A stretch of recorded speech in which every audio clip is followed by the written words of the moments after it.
So welcome on this snowy, cold in Helena, at any rate, Teacher-Librarian online professional learning community. I'm Colette Bartow at the Office of Public Instruction. I have recently changed roles at the Office of Public Instruction. I'm now the Director of Content Standards and Instruction Division, the division that I've worked in as the school library coordinator for the last 9.5 years. So I am committed to keeping this online PLC going through the end of this year, and then we'll see what happens for next year. But I kind of thought that the topic for this month, which is fake news and the golden opportunity that teacher librarians have to help inform this discussion, or this increased sensitivity around information reliability, the ability of students to evaluate and to discern whether information is reliable or not is I think really timely for us. So with that being said, I would like to just make sure that I'm going to post the link to this article again. But how many of you have seen this article or watched the program on the PBS NewsHour about librarians and solving the fake news problem? If you haven't had a chance or haven't seen this before, it's something that I really recommend, that as you talk about this topic with your fellow teachers or other colleagues, that this is a really great resource to use as the basis of that discussion. And in just looking at some of the key points in this article, there are a couple of really shocking things about the consequences when we aren't careful evaluators of information, where it comes from, that there are real consequences, and we have yet to see kind of what the fallout is in terms of kind of the political arena. But I was going to ask too what some of you thought, what are some of those other areas where fake news or just downright incorrect information have had some pretty serious consequences for either our life or health or other aspects of daily living. It's definitely come to a real head with political information, for sure, Melanie. Some of the other topics that I thought about were, in particular, exactly the vaccinations and social media as a forum or a vehicle for the more prolific or easy spread of information that may or may not be true. Those are some of the really key areas. One of the things I thought that was really interesting about this too is this idea that as librarians, as teacher librarians, we really own the expertise around information literacy. And so that's why I think that this is a real opportunity, with so much interest and so much exposure of this idea of the lack of skills, student skills in being able to be critical thinkers around the types of information that they're engaging with, that we need to step up to the plate for sure. What are I don't know, what are your thoughts about that? Have you had more colleagues or people coming to you as librarians and teachers asking about this topic? Today I just had a conversation with one of our English teachers about this, and the freshman English classes, they participate in, or they have a lesson about media and how the media influences us, and they've always used ads. But with social media, she was wondering if there was a way that she could somehow weave that into her lesson, because that seems to be much more prominent than the actual picture ads, etc., that give you false information. So When everything, I'll try to pull up, or if someone has some links to the Center for Media Literacy, and that, there are fantastic resources, lesson plans, examples that come out of, whether it's, examining advertising. I know that at the Office of Public Instruction with tobacco use prevention, they have a tremendous curriculum around media literacy that I think really gets to the heart of these skills, which is to evaluate the reliability, the authority of information, and even beyond that, just really questioning, what is this article or what is this image saying to me, and why might I not trust the message that seems to be on the surface of that particular thing. So it's really cool to see that connection with media literacy, and to have that conversation happening with you, Melanie, and your English teachers. This is Jennifer. As a teacher, I think I've had more students repeating fake news that they've either read or heard or seen, and we've had to stop and discuss its validity. And then subsequently, I did a lesson specifically citing the website that talks about the Pacific tree octopus, Yes. which seems really legitimate. And then we talk about how just because it's there, just because it's printed, just because it exists does not mean that it's actually factual or true. Yeah, and the Pacific tree octopus is one that's a classic example that we've been using, for quite a while. And one of the things I wonder about that too is, how many more examples that, can we use in classrooms, in whether it's, in library classrooms, or library instruction, or doesn't matter which content area, science, social studies, those other areas, what are those examples that we can provide to teach those teachers so that they're pulling in and confronting students with this need to really critically think about the information that they have around them. Any other thoughts about, the conversations that you're having, and even examples of where you've seen students really kind of been reeled in hook, line, and sinker around information that isn't correct. So let's. I wanted to share another article or another source that I looked at, and again, it centers on educators and really knowing what information literacy or information problem-solving skills are kind of in our wheelhouse that we could share, and even increase the amount of attention that we're paying to that in designing instruction too. So this one is from School Library Journal, and educators countering fake news. I'll put the link here in the chat, and you can take a look at that. One of the things I really liked about this are, we were just talking about media literacy, and it has those direct links to, a number of places that you can go for, instructional resources, toolkits, just other ideas to inform what you're doing in classroom. And then these fact-checking sites too, I think are just fantastic.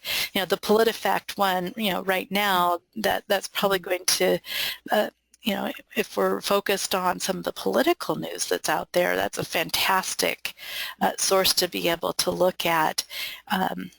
In fact, I'll bring up, that was one of the sources that I used as I was kind of looking at some information to be able to share today. I came across this, I'll put the link there. This, each year, PolitiFact highlights a lie of the year, and so if you'd like, you can take a look at the short video that gives an overview of why they chose fake news as the lie of the year. And when we were talking earlier about some real-life consequences for buying into, some of you may have heard about the Hillary Clinton sex ring out of a pizza shop, and some of the things that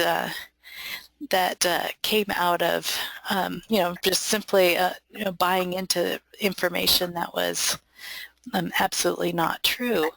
And so at any rate, this is something, definitely maybe social studies or, government teachers would be interested in knowing more about, and, thinking about including that in lessons that they have going. Those were three, these three articles, or these three sites, were something that I wanted to share with you today. And when it comes to the discussion, the big question that I had, that I was hoping that we'd have a chance to share a little bit more about, and again, you can use chat in that, but what are you doing? What are your best ideas that you would like to share with this group about teaching students to evaluate information? What's really worked for you? Or even if you have questions that we can just throw out to the group at this point, and see if we can do a little problem solving and brainstorming together about how to address this with our students. So I just want to kind of open the floor to that question. What are you doing? What's working? And then if anyone has questions that they want to ask the group, that we can have a more open discussion about that. It does seem like there's always another thing. I guess, one of the other examples that really struck me from before the new year was the interview with the gentleman who was the source of some fake news, that, and the interview that NPR did with the gentleman was really telling to me. What really stuck with me was the fact that this was someone who was choosing to kind of create these situations. The example, one of the examples that they highlighted was using what looked like a Colorado newspaper, completely fictitious newspaper, and that, and this is a political example, where the FBI agent who broke the, investigation around Hillary Clinton's emails had killed himself, and, I think killed his partner, and his house was burned. And so, they were talking to him about well, why did you do this? And essentially he said, well, I'm doing it for the money. And this is a person who is a parent of young children, and that's kind of the part that really hit me, is that if there is no sense of the consequences, and this is what we're showing our kids is okay to do, that didn't sit very well with me. So any other things? Oh yeah, Kathy Schrock's 5 W's, that's fantastic, showing those examples. So Kat, what grade level do you start that with? 4th and 5th this year. Do any of you, there are some who are high school and middle school, and Marianne is working with college students, and I know, Marianne, with your role, you kind of see the product of when students get to Montana State University, the level of information literacy skill that they have is pretty telling when they get to your level. And I don't know if you wanted to comment on that. Becky, your comment makes me think too about our standards, our Montana standards, and one of our standards specifically is about the ethical and responsible use of information. So on the Teacher-Librarian Google site, I'll just put the link in here to where the curriculum guide. I think that is a key point in it. I think one of the key topics, and I want to keep us to our half hour, and we have about 7 minutes left, but I think one of the key ideas is that it's not enough to know that the issue of evaluating information is a problem, that it's a skill that our students may lack. I think the biggest thing that we need to pay attention to as educators is how we define what that looks like for students. And that's why I bring us back to the Montana standards and the information literacy curriculum guide that we have prepared. I'm going to just I think I'll pull up just a grade 1 example here, and forgive me as I kind of work through this, but we have the information problem solving, asking good questions and determining the best resources. That's kind of the beginning stage, and I'm just showing you a first grade example. And absolutely, Marianne, I think you're right. We can't assume that all students, whether those are elementary, primary grades, middle school students, high school students, they don't all have that same experience of what it means to, learn information skills. And that's why I want to emphasize that we look at the standards as a way to define that, so that as we implement our curriculum, that if the skills that are important in this area of evaluating information, if we as educators don't know that clear definition, then we're going to struggle to make sure that the students are able to know and do the things that will help them not be victims of fake news. So I think we have to be more intentional in how we look at what these skills are and how we would assess them.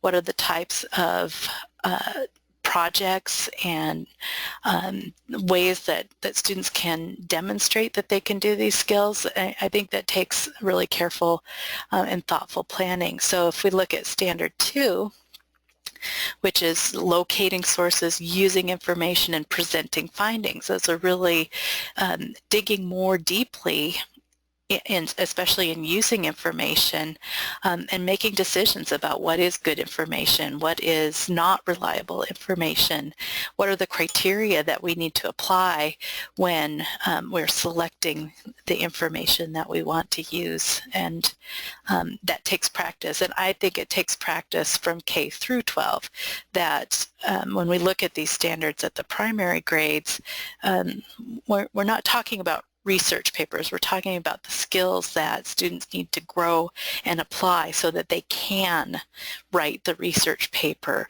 or are ready to tackle more complicated academic or higher levels of information sources. Standard 3 is all about evaluating their work and the process that they use to produce that work. And that is, I think, one way that particular teacher librarians can really help classroom teachers kind of unpack how students are attacking problems, to look at where they may fall down in evaluating information in particular. I'll just kind of move on down to Standard 4 too, which is that using information safely, ethically, and legally. And so, legally we have the implications for copyright, but ethically too, I think, comes into this discussion about fake news. There's an ethical, I think, responsibility in, anything that we create, whether it is something for a class assignment or a presentation that we do, that part of our ethical responsibility in using information is to make sure that that information is reliable, that it suits the purpose and the beyond the purpose, what the objective is for sharing that information.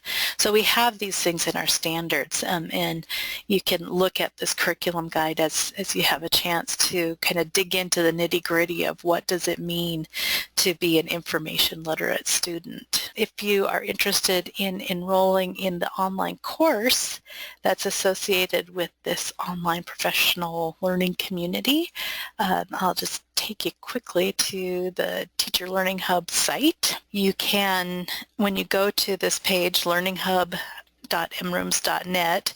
Each of the online PLCs is linked from the home page. You can just click on Teacher-Librarians. And if you already have an account, then you can log in